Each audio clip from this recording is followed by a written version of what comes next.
Assalamualaikum warahmatullahi wabarakatuh. Halo, ketemu lagi dengan saya Putri Riandini, mahasiswi Universitas Negeri Medan dari Prodi Pendidikan Antropologi kelas A Stambuk 2021.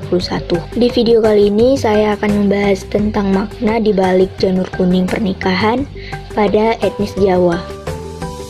Nah, tentunya kalian sudah tidak asing mendengar kata janur kuning, bukan? Pasti yang ada di benak kalian berkaitan dengan pesta pernikahan. Mungkin kalian sudah tahu gimana sih bentukan janur kuning? Tapi tahukah kalian makna janur kuning di pernikahan pada etnis Jawa? Yuk simak videonya dari awal hingga akhir ya. Indonesia adalah negara dengan beribu-ribu kebudayaan. Setiap daerah pasti memiliki kebudayaannya masing-masing dengan ciri karakteristik yang berbeda-beda. Salah satunya tradisi upacara pengantin. Pernikahan menurut hukum adat termasuk salah satu unsur kebudayaan yang berakar dari nenek moyang kita dan perlu dilestarikan agar generasi selanjutnya tidak kehilangan jejak. Salah satu yang penting dari kebudayaan Jawa adalah pernikahan. Pernikahan adalah upacara sakral bagi manusia dalam menyatukan dua keluarga sehingga membentuk keluarga baru untuk meneruskan keturunan. Setiap tradisi dalam masyarakat Jawa memiliki arti dan filosofis yang mendalam dan luhur. Tradisi itu sudah dimulai dari zaman kuno ketika kepercayaan masyarakat Jawa masih animisme ataupun dinamisme. Budaya Jawa penuh dengan simbol-simbol yang mengandung nilai-nilai budaya, etika, moral, maupun religi yang semuanya itu ditunjukkan untuk generasi penerus. Janur kuning identik dengan pesta pernikahan. Tentunya jika kamu tinggal di daerah Jawa ataupun Bali, pasti akan mudah menemukan janur kuning saat ada perayaan. Tapi, sebagai generasi milenial, kita harus tahu nih kalau pemakaian janur kuning itu ada maknanya loh. Asal janur kuning berasal dari bahasa Jawa yang mengambil unsur serapan bahasa Arab, yakni sejatining nur, yang artinya sejatinya cahaya, cahaya ilahi, cahaya sejati, dan penerangan yang bermakna mencapai tujuan yaitu menggapai cahaya ilahi. Sementara kata kuning bermakna sabda dati, yang artinya berharap semua keinginan dan harapan dari hati ataupun jiwa yang bersih dan tulus akan terwujud. Dengan begitu, maknanya agar pernikahan tersebut mendapatkan cahaya atau pencerahan untuk rumah tangga yang baru, dan bahwa pada dasarnya manusia membutuhkan cahaya dari Tuhan Yang Maha Esa. Dalam budaya Jawa, janur kuning memang dikenal memiliki peran yang sangat penting dalam setiap hajatan, terutama perkawinan. Janur kuning merupakan benda yang wajib ada dalam sebuah prosesi perkawinan adat Jawa, sebelum diadakannya perkawinan atau midodareni sampai selesainya prosesi perkawinan atau panggih. Janur kuning akan selalu ada mengiringi jalannya perkawinan. Janur kuning juga dimaksudkan untuk menandai adanya acara nganten atau acara pernikahan. Selain itu, juga dipercaya dapat menyingkirkan hal-hal yang tidak diinginkan terjadi.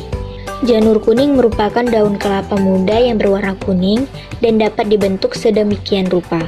Selain itu, janur kuning juga dijadikan sebagai gerbang untuk memasuki resepsi pernikahan.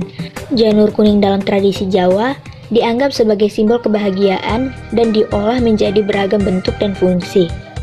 Bentuk janur kuning mulai dari yang tidak dianyam sampai yang dianyam dan dirangkai sedemikian rupa sehingga menghasilkan bentuk yang indah dan makna di dalamnya.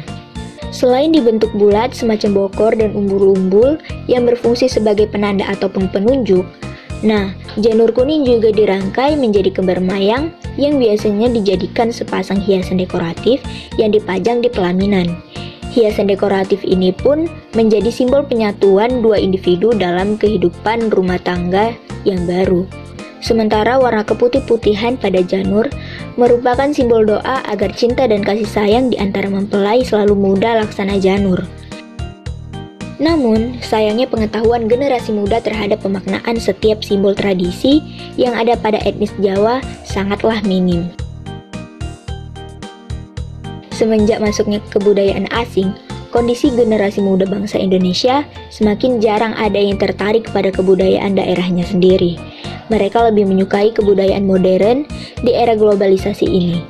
Para generasi muda lebih berantusias mempelajari dan meresapi kebudayaan asing tersebut, misalnya kebudayaan Hallyu atau Korean Wave. Namun yang sangat memprihatinkan yaitu generasi muda bangsa Indonesia saat ini sudah jarang sekali ada yang berminat terhadap kebudayaan daerahnya sendiri. Generasi penerus bangsa kita dilarang globalisasi saat ini. Menurut hasil wawancara saya dengan dua informan yang keduanya merupakan remaja siswi SMA yang mengaku beretnis Jawa namun sama sekali tidak paham akan bahasa daerah etnisnya sendiri yakni bahasa Jawa. Dirinya juga tidak tahu apa sajakah macam-macam kearifan lokal dari etnisnya. Sehari-hari dirinya dan keluarga menggunakan bahasa Indonesia tanpa diselingi bahasa Jawa yang merupakan identitas etnisnya. Ia tahu apa itu janur kuning dan biasanya di saat-saat apa janur kuning itu ada. Akan tetapi, dia tidak tahu makna dari mengapa janur kuning tersebut diletakkan. Ia mengatakan juga di sekolahnya tidak terlalu mengajarkan atau mengenalkan tentang kebudayaan. Sedangkan yang satunya beretnis Jawa namun untuk berbahasa Jawa hanya paham sedikit-sedikit saja. Ketika ditanyai tentang kearifan lokal dari etnisnya, ia hanya mengetahui tradisi midak tigan atau menginjak telur yang ada dalam prosesi adat pernikahan etnis Jawa. Akan tetapi, dia tidak tahu apa arti dari tradisi tersebut. Di sekolah saya tidak begitu mengajarkan atau menyinggung tentang kebudayaan ataupun kearifan lokal, tuturnya. Lalu gimana sih cara membangkitkan pengetahuan generasi muda terhadap pemaknaan setiap simbol tradisi yang ada pada etnis Jawa? Berikut adalah caranya. Yuk disimak. Yang pertama, orang tua harus mengajarkan anaknya tentang pengetahuan-pengetahuan yang ada dalam etnisnya, seperti menerapkan bahasa daerah di kehidupan sehari-hari dan ketika upacara adat. Orang tua diharapkan memberikan pemahaman kepada anaknya mengenai nama upacara adat tersebut ataupun tradisi tersebut, serta memberitahukan apa makna dari pelaksanaannya. Yang kedua, sebagai generasi muda, alangkah lebih baik menyebarluaskan informasi-informasi mengenai kearifan lokal budaya agar masyarakat luas termasuk golongan muda mudah menambah wawasannya mengenai budaya. Hal ini dapat dilakukan melalui membuat edukasi tentang kebudayaan ataupun kearifan lokal di media sosial, entah itu YouTube, Instagram, TikTok, dan sebagainya. Yang ketiga, sekolah-sekolah harus menambahkan materi pelajaran mengenai kebudayaan atau kearifan lokal agar membantu generasi muda dalam menambah wawasannya. Nah, itu dia pembahasan tentang makna di balik janur kuning pernikahan pada etnis Jawa dan bagaimana cara membangkitkan pengetahuan generasi muda terhadap pemaknaan setiap simbol tradisi yang ada pada etnis Jawa. Semoga video ini bermanfaat bagi yang menyaksikannya dan terima kasih telah menyaksikan video ini dari awal hingga akhir. Akhir kata, wassalamualaikum warahmatullahi wabarakatuh.